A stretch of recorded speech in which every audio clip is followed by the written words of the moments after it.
in our fast-paced world where we are constantly doing. There needs to be a space for being. I think we all enter into a role or a job with a purpose. And maybe over time we lose that purpose, that intention, that the reason that we decided to show up. I was in a role where because it was a promotion, I accepted that role, right? And somehow, like at the start, it was very good for me because I achieved my objective of a promotion. But then I didn't consider the values or virtues behind that, and eventually it led me to a lot of resentment. Because we forget about all the great stuff and we focus in on all the stuff that's just bothering me about moving on from this role. Welcome to Level Up, Don't Burn Out, the podcast where we explore the balance between career success and well being. I'm Life Coach Ken, and I coach managers level up without burning out.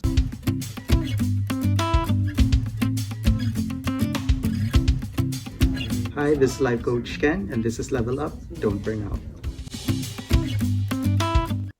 Welcome to another episode of Level Up, Don't Burn Out. And today, we're exploring the powerful role virtues play in helping us grow in our careers and our lives while maintaining our well-being, especially in the midst of life's pressure today now, right? I'm thrilled to welcome a peer coach whom I can personally attest is truly exceptional. We have Stephen Fantom. Stephen, welcome to the podcast. Thank you, Ken. Lovely to be here. Thank you. Right.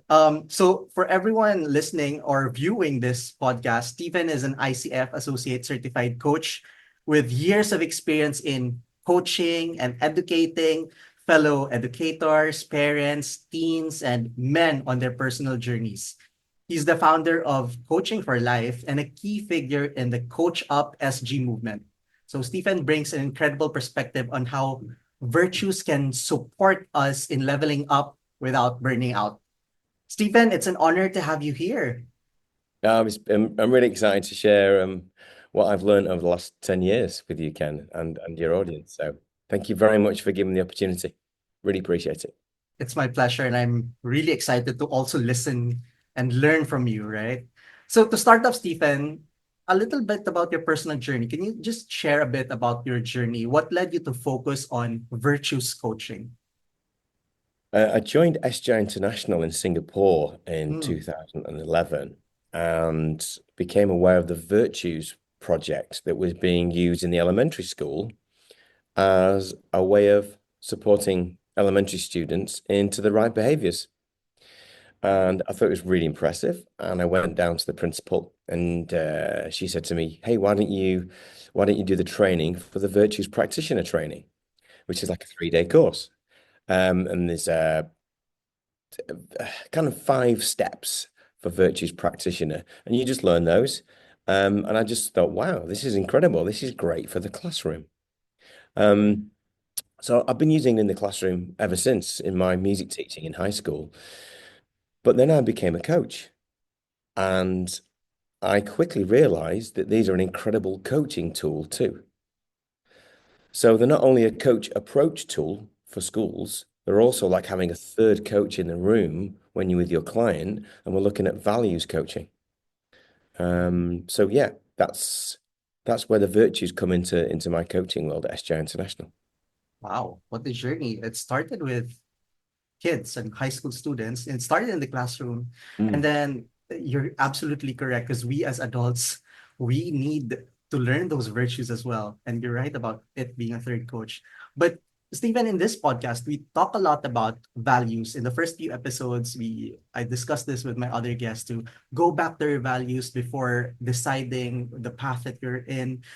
So I'm just really curious, is this a matter of semantics? What's the difference between values and virtues? That's a great question. The people who run the Virtues Project are really keen Mhm. to keep the word virtues in play. Mm. Their claim is a bit of context. The Virtues Project comes out of the United States. Mm. Virtues that are chosen, which are 500 virtues, which are then kind of whittled down for adults to. Um, so they've collected 500 virtues out of the 5 main faiths, Okay. out of the 5 big faiths. Then they decided, okay, that's a lot of virtues. So we're going to make it 120 or 150 for the adults. Mhm. Then we're going to whittle it down to 52 for students. Okay. But back to your question, because the virtues come out of the five main faiths, it means that they span all cultures. Values are culture driven, and some cultures have a different value set than other cultures. This is the claim from the Virtues Project. So if you have a Japanese value, it might be very different to, let's say, a French value. They're culturally driven, but the virtues are global. Mm. They're omnipresent in everybody, and that's the key to their success. Everybody has all of the virtues inside of them. It's just that we need to practice polishing the virtue so they arrive every single day or every time we need them in a particular circumstance. And so I Right. hope that answers your question. Virtues are from the five main faiths and therefore everywhere, available Mm. with everybody, but values are culturally driven. Right. So values is culture driven, virtues is for everyone, right? Yeah. Okay, speaking of everyone, because now in today's environment, we live in a fast-paced environment, especially here in Singapore and or in other first world countries. So there is a lot of focus on what you do, right? Every time you meet someone new, hey, what is it that you do? So I'm just really curious if virtues are still relevant, especially those navigating like life's demands. You have parents, teens, men and women in corporate. Are virtues really still relevant as compared to skills? Yeah, I think more than ever now in our Mm. fast-paced world where we are constantly doing, there needs to be space for being. And in that being space, if we've got the virtues as a guide to help us move forward, and they're literally a physical card with a definition of the virtue on one side and the virtue in action on the other side. If you practice Mm. them in any of your spaces whilst you're doing, you get to be more of the being and therefore balance up your kind of the spiritual dimension of who you are. And so it adds value to your personal context. You're not Right. constantly chasing the doing, you're doing it for a particular reason, which is the being or the virtue. Mm. Stephen, as coaches, we both know this, but like to everyone listening, maybe they're not very familiar between being and doing. So what do you mean by that exactly? My take on that is doing is actioning all the time, Okay. going into action. That's only half the story. We need to have an intention. We need to have a reason. We need to have the purpose behind the doing, and that's Uh, the being. And sometimes that might not even be a label, it might just be a feeling. mm, But one way of putting meat on the bones to the feeling is to look at the virtues and to mm, label the being and therefore notice it and therefore create that new synapse in your brain. And then you can put it into action. And so your action and your essence start working together. And that's the mm. being and doing. And that's why they add value. And there's like a synergy almost. That's how I found them useful as a coach, because people suddenly realize they are this thing, they are this being, but they're not always looking at it or thinking about it when they're doing. But now we're Mm. going to add the being into your doing, and it becomes even more important. Or you start realizing you don't need to do that doing because it isn't serving the being or the virtue that's most resonant in you, one of your key virtues. So you might think, hey, this isn't serving me, this doing. So it's like it's a tool for being. Yeah, sometimes we go through life just doing things on a daily basis. It becomes a routine that we forget the reason and the purpose behind that. So I love that this virtuous form of coaching where you go back to your purpose, to your being and essence. What I love about you said, your essence, right? Mm. Speaking of, Stephen, you mentioned a bit about growth, how this can drive us on the practical side, right? How can knowing and living by our virtues help us level up in our careers? I think we all enter into a role or a job with a purpose. And maybe over time we lose that purpose. that intention, that the reason that we decided to show up for that role. And it's normally connected to our resonances and our values, but sometimes we lose that over time for lots of reasons. And by labeling and by noticing which virtue we're honoring or not honoring, it allows us to reconnect with ourselves and say, hey, am I really fulfilling my role here? Am I really showing up for the right reasons? And if I'm not, what am I going to do about it? It's almost like self-coaching. But and I noticed that when I do coach people using the virtues and they find the virtue that resonates with them, and they always do, there's always an aha moment. Oh, integrity. Oh, discernment. Oh, commitment. That's how I really show up. Okay, what does that look like in your role at the moment? And sometimes it might be, yeah, that's really present in my role, but sometimes it's not. And so I think to answer your question, Ken, when you've recognized that you are or you're not honoring your virtue in your career or your role, you might want to rethink and go, okay, how do I fulfill myself? I was in a role where, because it was a promotion, I accepted that role, right? And somehow, like at the start, it was very good for me, because I achieved my objective of a promotion. But then I didn't consider the values or virtues behind that, and eventually it led me to to a lot of resentment. So I think that you're absolutely correct. Go back to your purpose and why, instead of just being very strategic or very anal about, yeah, what is it that I do, or what strategies do I need to pursue, but go back to your values. And the virtues allow you to go, on a periodic basis, they're a physical reflection tool. Mm, Am I, am I here for the reasons I said I was here? right. If the answer is no, do you want to make a change? Okay. And the virtues also have not not not specific tips, but general tips about what it would look like in action. And then I Mm, often work with my clients to extrapolate into their context. right. Stephen, I want to ask you, because you mentioned some examples of virtues already. Yeah. So I want to ask, what are other examples of virtues that you have, to help you go through life in general? For me in For particular, you? Yeah. um, it's changed Mm, as I've got older and hopefully wiser, maybe not wiser, but as I've shifted, my virtues have shifted. It used to be integrity was the real big one 3 or 4 years ago. I think I'm honoring that all the time now, so I don't have to keep working on it. But the one that's tricky for me, or the two are discernment, mm, that inner wisdom, and then grace, like a stillness to be present in the moment with discernment. And they're like a work in progress for me. mm, Because virtues appear to me to be at different levels. There's kind of emergency virtues that you can act really quickly. And then there's ones we need to kind of spend some time with and work on and mm. bring into our daily life during reflection. And then what would that look like in a music class, or when I have a meeting with a colleague, or when I coach, just showing up in that way. So I'm currently on grace and discernment and sometimes acceptance, because some things, well, most things are outside of our control. And sometimes I just need to let things go. Right. And acceptance of who I am and what the situation is and my relationship to the situation. Acceptance helps me go, okay, it brings me peacefulness, and I can get back to the things that I want to work on, things Yeah. that I can control.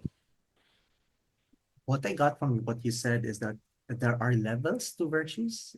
Did I get that correctly? Well, I see it like that. That's Mhm, the way I have lived with it and have witnessed the virtues impacting on my life. I'm sure there are lots of takes on it. mhm. Right. Okay. Now, Stephen, for someone like feeling stretched, thin Yeah, by responsibilities, like the example I mentioned earlier, when I opted for a promotion that apparently was not fit with my virtues.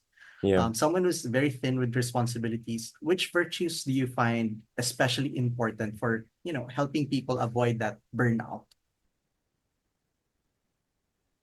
I do think acceptance is the first point of call. There's some stuff that's happening that's outside of your control. and you made some choices previously that just haven't turned out.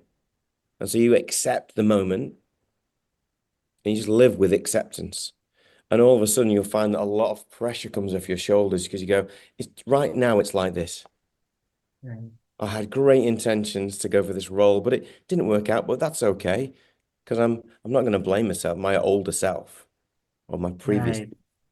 And then that would bring peacefulness or even levels of gratitude because I have a role. So gratitude and peacefulness. I do actually still have a job, but I Mm. need to remind myself that it does bring me some benefits, although not all of them. So gratitude is a virtue that's really, really handy because we forget about all the great stuff and we Yeah. focus in on all the stuff that's bothering me about moving on from this role Yeah. or in my life difficult at the moment in this job.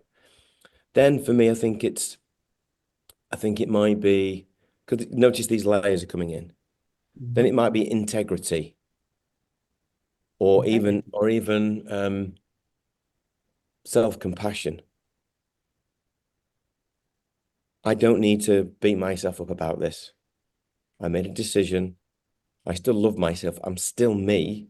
I've Right. just moved. I've just transformed into something else. Mm. And then I would use maybe some of the deeper cards like forbearance or certitude or even discernment to go, okay, how can I respond to this situation, not react? And inside the virtues, as I said before, is our action points. What would this look like in action as I move forward? There are many other virtues that I've not mentioned so far. Right. So there's you notice there's like these stop opportunities and pause opportunities, reflect opportunities, and then moving forward opportunities. And it's kind of like the coaching journey, really, but Mm. on your own. Right. Mm. And it lifts like such a heavy burden on your shoulders to accept that you've made mistakes or that you made the decision based on something that you thought was right in the past, Yeah. rather than keep blaming yourself. What I love about acceptance and self-compassion. I love that. And I think forgiveness is in there too. Forgiveness. I accept and I now forgive myself or Mm. whoever helped you get into that role or made you go Right. for that job or whatever it might be, because they were probably acting in your best interest at the time. Right. And gratitude as well. Like Yeah. yeah, being I think we grateful forget that for a that lot. person. Yeah. Yeah. It's easy for us to complain. Yeah. But when we stand S- back and we reflect, there's a lot to be thankful for. mhm. Mm. Especially now, like the job market is kind of crazy. There's a Yeah. lot of changes happening. So you might not be in the perfect or dream job, but you still have a job, and that's something to be grateful for. That can Yeah. okay. And gratitude might just be a little stopgap because you really do want to change, but just on a daily basis, hey, what's it going to bring me today? In my coaching, I use the appreciator. It's like a Mm. little ally, and it helps your appreciator go, yeah, what have I got today? It might be as simple as I just love the bus journey to work, you know, and it just might make that role slightly more palatable while you go on to the next thing. Right, Yeah. right. Okay. What advice would you give to someone who feels disconnected from their virtues or struggle to find meaning in their work? Let's say you just live daily based on a routine and you don't find purpose anymore. How do you, like as a coach, how do you guide clients in identifying their own virtues? It's a great question. As a coach, Mm. I'm hearing two questions there. As I coach, when I'm coaching somebody, I would be kind of calling out what I'm hearing about what's available in the scenario that's being played out to me when they're talking to me about their problem or their challenge. So I would be asking them to think about what the challenge is here and which virtue you are not honoring in this space. Then I would jump on that and say, okay, what would honoring that virtue look like, given your current context and all the other background stuff that's going on? That's one way of doing it as a coach, I think. Although this is a Right. very compressed. way of sharing that. Another way of doing it is literally to do it is do a virtues daily reflection. You can get the app now, and I Hmm. set a little reminder on my phone, and I open my app, and you shake the phone, and just a random virtue comes up, and I'm literally having a 30-second conversation with myself saying, "How's what was my one today? My one today was flexibility. No, it was courage today. How's courage showing? What's it going to look like today?" And the beauty about the virtues is when you call it out and then you start practicing it, it actually neurologically starts creating those synapses in your mind of a growth mindset, of a movement forward. It's not just an empty vessel that you're just doing this reflection. It's actually creating the a new tool inside of you.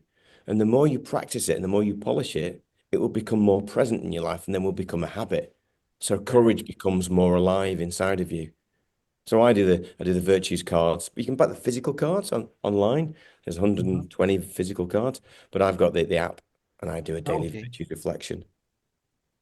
What's the name of the app so we can download it later? What's the name of the it's a virtues project. If you go to the virtues project on the Apple Store, the App Store, Virtues Project, you can download it. It's in Great British Pound. It's about 4 GBPs. So what, $10? I use it every day. I also use it for coaching if I need to get the cards out quickly. It's nice to have the physical cards though, because you can play with them and you can read them and you can push them around the table and you can really the tactile So there's 120 to 150 virtues for adults and 52 for for anybody under 16, I suppose. yeah, under 16. Yeah. So in the app, you'll get a random virtue daily. So does that mean that all 150 virtues are true to us? I mean, we all live by those virtues. Well, the five major faiths say that we do. In Hmm. fact, it's 500 virtues. Wow. They say, and I suppose this is where you have to trust the system. This is already inside of you. All you have to do is notice it, I raise awareness of it, either Mm. with yourself using the reflections or whatever, or with your coach or with a friend, and then put it into action to make it stronger, to build the synapses, to build a habit. And you Right. start to become virtuous, more virtuous, which steeps right back, sorry, goes right back to I think Aristotle and Hmm. his works of living a virtuous life. They're in all of us. And what they do in the elementary school, which is really sweet, they give them little pebbles and they do a virtue of the week. So this is grade 1 through grade 6. So this is 5-year-olds to 11-year-olds, 12-year-olds. And there's a virtue of the week, and it might be kindness. And they have to act on kindness, and it's called out all week. So the students see kindness in action in everything that they do. And if there's a particularly kind person, or you feel you've managed kindness, or you think you've acted kindly, you get a little virtues gem, little virtues stone, and you put it in your pocket. And you have this physical reminder that you've been kind, or you've demonstrated kindness. And that's another builder. I remember when growing up, we focused on the technical subjects, but you're right. You need to start them young. You need to let them understand and be aware of their virtues. I take it the next step in the high school. I Oh, deliver a musical. Let's say I'm delivering a Sam or an African drumming task. right. So we'll talk about the technical music, the knowledge and understanding and skills behind it, but we'll also say, okay, when you're striking the head of the drum or when you're working on your own or when you're working in an ensemble, what virtue do you need? Mm.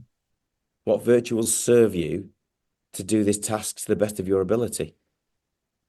So, for example, if you're working in an ensemble, it would be self-discipline because that's one of the key virtues. I use it a lot, obviously, in grade 7 and 8 because the kids get a little bit sometimes excited and curious when they're on their own.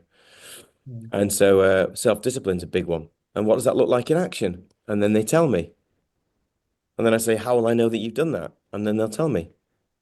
And because you're constantly using it with every class, they start to build a habit. Oh, when Right. I go to do ensemble, I must be self-disciplined because invariably I'm going to do better. I'll get a better grade. And it generally works. Normally, it also works for students who struggle with their behavior. So you contract with them using the virtues rather than the school's behavior policy. It's much more effective because it's not made, the rules aren't made up by the teacher. The rules are made up by the thing that's already inside of them. And they just articulate it about how they're going to show up with that virtue in that music lesson at that time. They make the rule, they contract it. I hold them to account with their own outcome. The virtues just guide them. And then they own the process. That's so much more powerful, as you know, Ken, as a coach. Right. So for us as adults who are not trained to look at virtues, whenever we're faced with a life decision or a career decision, it would be good to ask ourselves, what virtues do we need? Is that correct? Yeah. What will guide us here?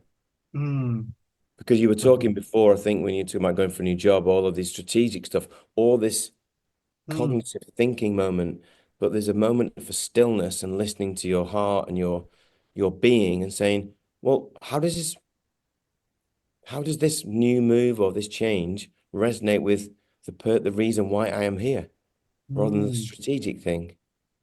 right. And so it helps people make those choices. And of course, when you have a physical card with ideas on it or with prompts, let's say, you can go, oh, this generalized action point on the second side actually refers to this with me. Right. And if you have a coach, sometimes it helps just to bring faster clarity. It's wonderful. Just an excellent guide on how we can make life decisions. What It also gives virtues? you a little bit of opportunity to have some stillness and peace because it takes a little bit of Mm, responsibility off you. Because you've already mm, got these things inside of you, you don't have to make this cognitive decision. You can just wait and look at the virtue and talk it through and listen to it and push it around a little bit. And all of a sudden, something will rise up based on the virtue rather than the other stuff. And it takes right, away that responsibility of you having to make that decision. It is your right. solution, but it's not based on this cognitive space. It gives you a little bit of freedom to be. Mm. Stephen, it's so funny in this podcast. I've had a few episodes already.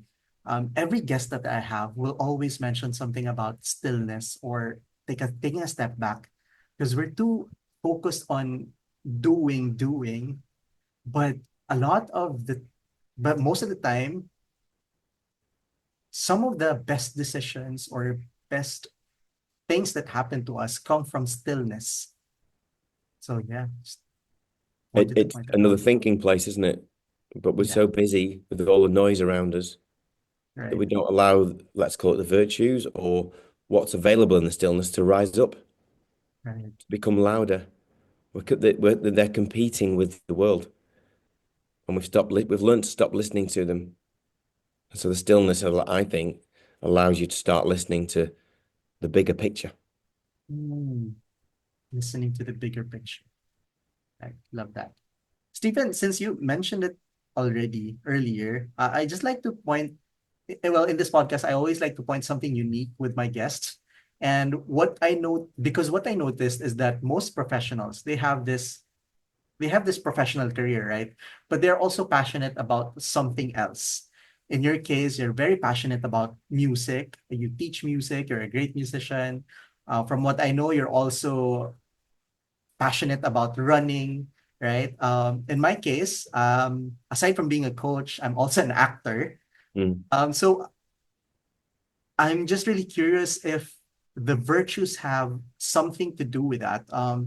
And is it because we're honoring something? That's why we're doing these passion projects rather than just our professional careers?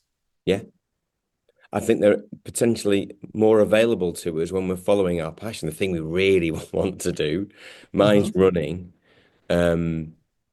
Not saying I want to be a professional runner, but it's a space that I know I can be myself.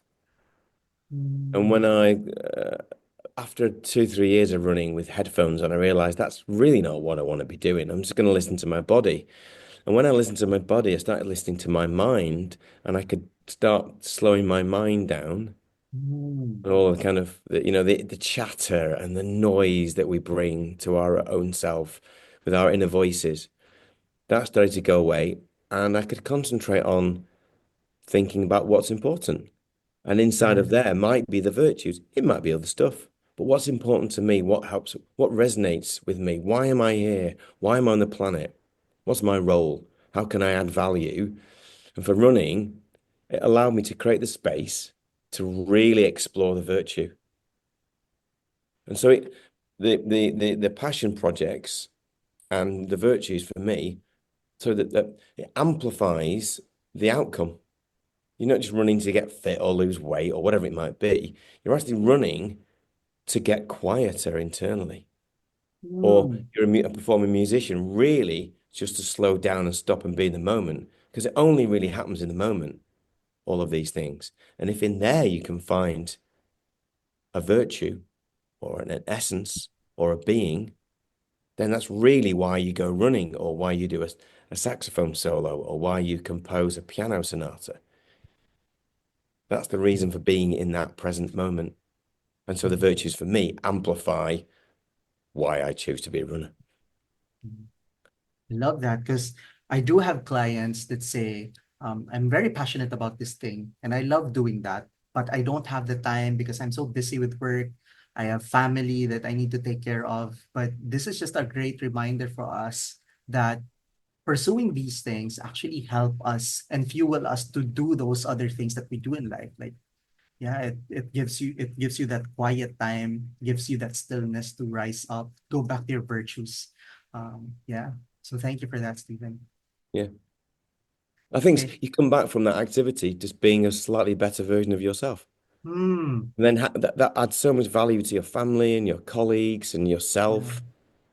It just clears. Because you're honoring yourself. Yeah. Hmm. So you will be a better version of yourself. Wow.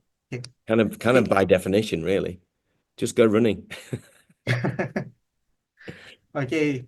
To those listening who wants to go running, this is your sign to go and run Yeah. again.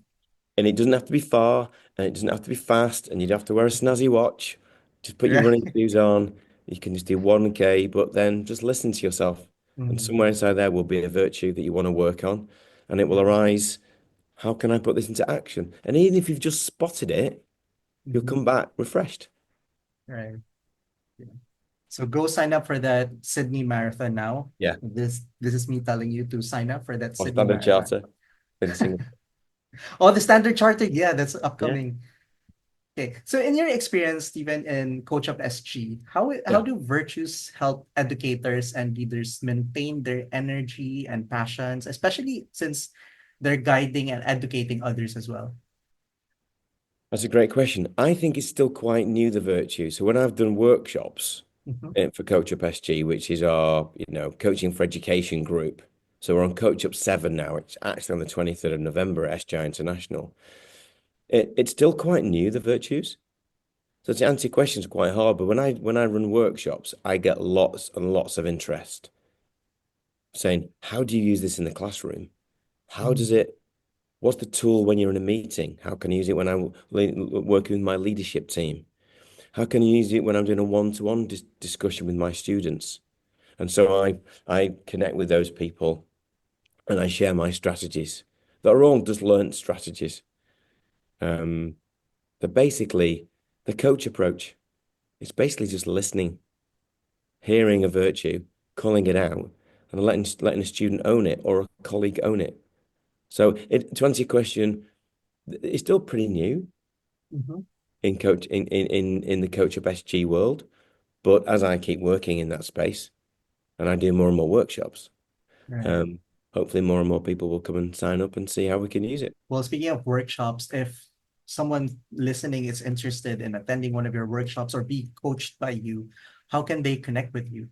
Okay, so my email is Stephen with a PH, Fantom with an F.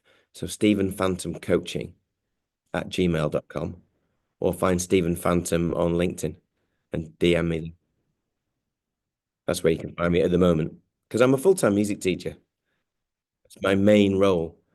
I'm also a coach. I'm also a coach at the school. So I run the coaching program at SJ International with a friend of mine, but it's not my it's not my full role. So my outside coaching is a different space. So you can find me on those private accounts. So check your LinkedIn and your email. I'll write it in the description down below. Uh-huh. But that's very interesting, Stephen. I know we're about to end, but out of curiosity, so in essence, your full-time career is a teacher or a music teacher, and being a coach is your passion project. Am Yeah. I correct? Yeah. I mean, it's more than that. I think it's the future of education. I genuinely believe that education's in a little bit of little bit stuck at the moment, Yeah. and teachers could do with a new set of skills and students to take them to into the next our next phase. Mm. And I think coaching and virtues could work hand in hand to take them to the next level. And so Russell Bennett, who's the real kind of brains behind the coaching program at SJ International, we're working really hard to take coaching to all parts of the school. We've got a really successful professional coaching program, which is literally coaching, one-on-one coaching. But we're also devising little programs. We call it pushing the rug into the corners. So just taking coaching to the next level. So everybody's hit by coaching in the school. Yeah. And so that's why I'm doing it at school, because I believe it's going to add value to everybody at school and when they leave school, but also my colleagues, because they'll get more from their students and more from their colleagues, their colleagues, and more from their families. And I call that coach approach, or we call it coach approach. You're absolutely right. I am also very adamant on promoting coaching from the students, because growing up, especially growing up in Southeast Asia, the education system is always like teaching you what to think or the technical skills, the technical aspects. But when we leave school, when we graduate, right, then we're left to make a lot of decisions, and then we put a term called adulting towards it. Only when we become adults that we learn to think for ourselves. So yeah, you need to start coaching the students so that they can think for themselves and go back to their virtues. So that's very good, Stephen. Yeah, and back to the beginning, I really suppose the virtues are so old, come from such a long time ago, Yeah, but the skills and knowledge they're learning now are going to change so rapidly. right. But underpinning all of that change, all of that future will always be the virtues, because it's part of the human condition, or it is the human condition. It doesn't matter what they go and do. They can Right. articulate their virtues in those places as adults. I love that. It doesn't matter what you do. Well, it does kind of matter, but it matters more. The virtues matter more. Well, students think they're on a trajectory to go and be whatever. Mm, They leave school, they go to university, and invariably they probably won't be that thing. right. But they will always be those virtues. Right. As much as I like this conversation, but we have to end at some point. So, what do you want to leave our listeners and viewers with? Most of our viewers and listeners are going to be kind of signed up coaches or be into the coaching conversation or coaching world, or we've already got them.